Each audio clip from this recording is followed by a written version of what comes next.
นมเนี่ยต้องใช้นมอุ่นนะนี่1 ถ้วยตวงนะคะไม่นมไม่ร้อนนะแต่ว่ามีนามีวิธีของมีนานั่นแหละที่จะทำได้น้ำมันพืชนะคะใส่ลงไปแล้วก็น้ำตาลทรายเนี่ยอันนี้เอาก่อน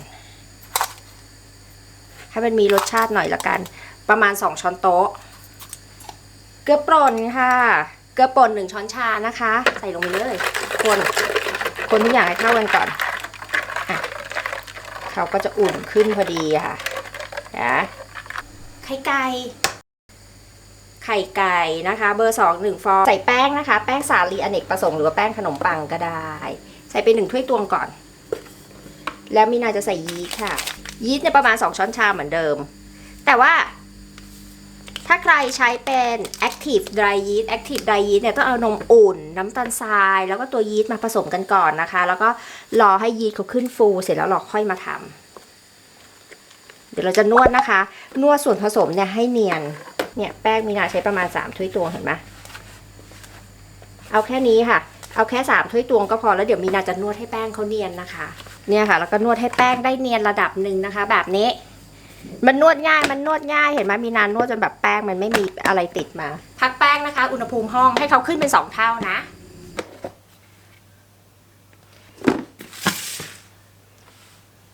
โรยแป้งนิดนึงนะคะแล้วก็คว่ำเลยก่อนขึ้นรูปขนมปังนะคะเกิดหิวขึ้นมาจัดของแซ่บกันดีกว่าค่ะมาดูกันว่าระหว่างโคเรียดองของไทยกับปิ้งย่างตุรกีเนี่ยไหนแซ่บกว่ากันวันก่อนพาลูกชายไปกินข้าวมาค่ะก็จะมีผักดองนะคะสลัดขนมปังปิ้งย่างรวมน้องบอกว่าอร่อยแต่ส่วนตัวมีนาคิดว่ามันจืดค่ะไม่อร่อยแล้วไม่อิ่มเลยก็เลยนี่เลยเปิดกระป๋องมาเลยค่ะทานโคเรียดองกันเถอะค่ะเนื้อแซลมอนแน่นๆเต็มคำนะคะแน่นเต็มกระปุกแบบนี้แล้วน้ำดองเขาเนี่ยนะคะหอมละมุนกลมกล่อมมากเลยมีแถมน้ำจิ้มมาให้อีกต่างหากกินคู่กับสาหร่ายนะฟินเวอร์หลังจากนี้นะคะเราก็จะมีตัวนี้ด้วยแมงกะพรุนมีนาจัดไปชุดใหญ่นะคะมีกุ้งดองด้วยนี่เป็นแบบนี้ค่ะส่งไปให้แอดมินดูบอกว่าคุณฝนดูสิคะมีนาก็มีของกินด้วยคุณฝนบอกว่าคุณมีนาลองเอามาลาบสิคะแล้วก็ยำก็ได้ตัวแซลมอนเนี่ยเราเอามายำนะอร่อยมากเปรี้ยวๆเค็มๆเผ็ดๆนะแล้วน้ำดองเขานี่กลมกล่อมอยู่แล้วนะไม่ต้องใส่น้ำปลาเสร็จแล้วนะคะเอาแมงกระพรุนเนี่ยมาลาบเอากุ้งเนี่ยนะคะไปใส่ส้มตำจะอร่อยอย่าบอกใครเชียวใครอยากซื้อนะคะเดี๋ยวมีนาแปะลิงก์ไว้ให้นะใต้โพสต์นะคะคลิกไปแล้วก็ติดต่อซื้อได้เลยจ้าเขาส่งห้องเย็นนะคะขนาดส่งมาให้มีนาของยังเด้งสดขนาดนี้ส่งไปให้ทุกคนก็ไม่ผิดหวังแน่นอนค่ะโคเรียดองมาค่ะเดี๋ยวมีนาจะแบ่งขนมปังนะคะออกเป็นหลายๆก้อนพูดแค่นี้เลยคุณมีนากวนใช่ไหมไม่ค่ะมันก็กะไม่ถูกเหมือนกันตัวนี้ก็แล้วแต่ขนาดก้อนของเราว่าเราอยากได้ก้อนขนาดไหนนะคะมีนาก็แบ่งเป็นก้อนเล็กก้อนใหญ่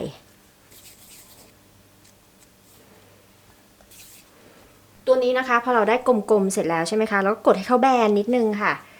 กดแบนๆนิดนึงจะได้กี่ชิ้นก็ว่ากันไปนะคะตัวนี้เราจะเอามาวางมีนาเนี่ยจะเอามาวางบนผ้าเพราะว่าเวลาเอาไปทอดเนี่ยค่ะมีนาจะได้กลับแบบนี้แล้วเขาก็จะขึ้นมาแบบนี้เลยหรือว่าจะวางบนกระดาษไขก็ได้สิ่งสำคัญคือตัวนี้จะต้องพักแป้งนะคะได้กี่ชิ้นจะได้8 ชิ้น9 ชิ้นอะไรก็แล้วแต่ว่าเราจะแบ่งขนมปังออกมาเป็นแบบไหนนะแล้วก็พักแป้งค่ะพักแป้งประมาณครึ่งชั่วโมงหรือว่าให้เขาขึ้นประมาณ1 เท่าตัวแล้วเราค่อยเอาไปทอดนะคะพองสวยเชียวเดี๋ยวเราจะคว่ำแบบนี้ค่ะเวลาเราจะเอาเนี่ยเอาเนาะคว่ำแบบนี้นะคะตั้งน้ำมันค่ะแต่ไม่ร้อนนะน้ำมันนี่ต้องไม่ร้อนนะแล้วเราก็วางไว้เลย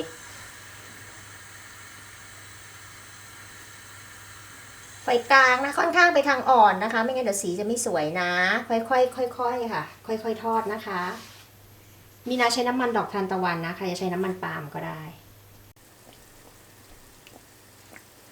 ใครชอบสีอ่อนสีเข้มนะคะก็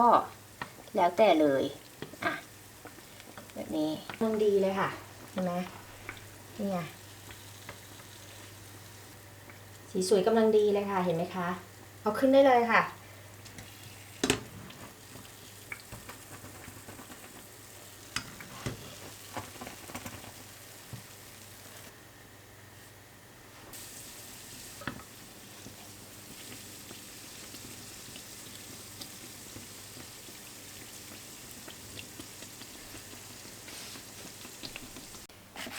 ครีมนะคะครีมช็อกโกแลตที่เราจะใส่ลงไปอ้าวไข่เอาออกมาแล้วก็ลืมไข่ไก่1 ฟองค่ะเบอร์ 2เอาออกมาจากตู้เย็นหรืออุณหภูมิห้องก็ได้คนทุกอย่างให้เข้ากันไม่ใช่ตีไข่ให้แตกอ้าวคนทุกอย่างให้เข้ากันซะงั้นน้ำตาลทรายค่ะเศษ1/3 ถ้วยตวงใครชอบหวานน้อยก็ใส่ให้มันน้อยหน่อยแต่ตัวเนี้ยกำลังดีแล้วค่ะใส่ลงไปคนนม300 ml ค่ะนมรสจืด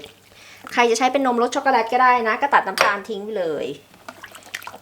คนทุกอย่างให้เข้ากันเหมือนเดิมคราวนี้แป้งข้าวโพดค่ะเนี่ย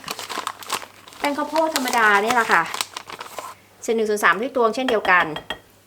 มันจะค่อนข้างเหลวนิดนึงใครอยากได้แข็งก็ใส่เพิ่มนะจะใช้ไมโล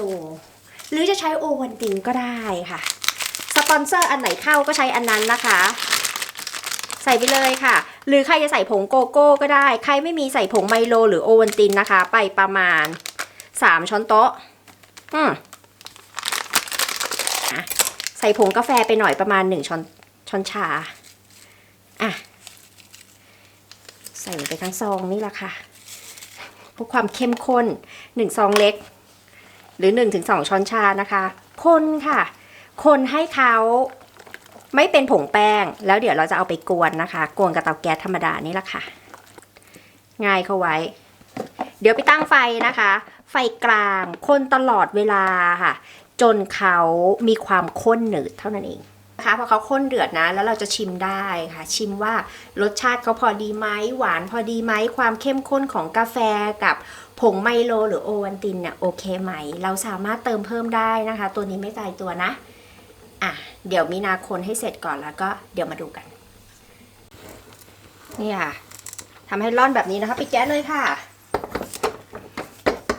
ปิดแก๊สนะคะเราก็จะได้เนื้อแบบนี้นะเสร็จแล้วเราจะใส่เนยประมาณครึ่งช้อนโต๊ะเนยจืดค่ะไม่ใช่เนยเค็มนะแล้วใส่เพื่ออะไรใส่เพื่อเนื้อเขาจะได้เนียนขึ้นเท่านั้นเองค่ะใครไม่มีนะคะไม่ต้องใส่ใครแพ้เนยไม่ต้องใส่นะคะแบบนี้เดี๋ยวเราก็ไปใส่ถุงบีบได้เลยค่ะ